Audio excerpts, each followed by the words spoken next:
Welcome to our channel. Today we how to connect your EV charger to Alexa routines, quick tutorial step by step clearly. To connect your EV charger to Alexa routines, start by ensuring your EV charger is compatible with Amazon Alexa. Next, confirm that your EV charger is connected to your home Wi-Fi network. Open the Alexa app on your smartphone. Tap on the device's icon located at the bottom right of the screen. Select the plus icon in the top right corner to add a new device. Choose Add Device from the options presented. Select EV Charger from the list of device categories.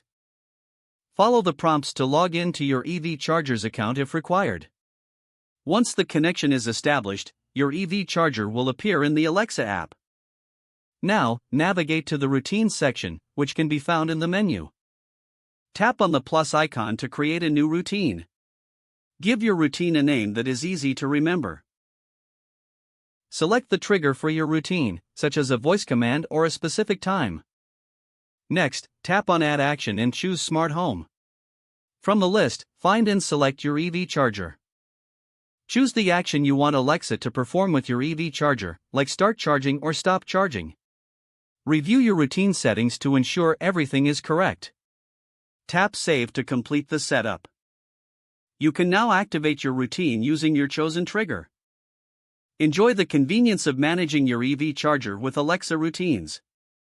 If the page does not load, refresh the browser or try again in a private or incognito window. Make sure you are using the correct email address, then retype it carefully to avoid small typos.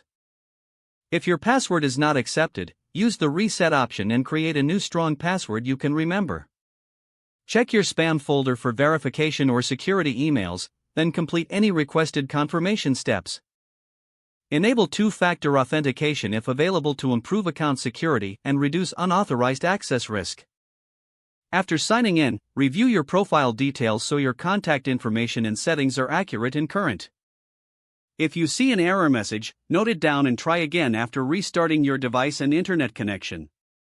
Log out when you finish, especially on shared devices, to keep your account and payment information secure. If the page does not load, refresh the browser or try again in a private or incognito window. Make sure you are using the correct email address, then retype it carefully to avoid small typos.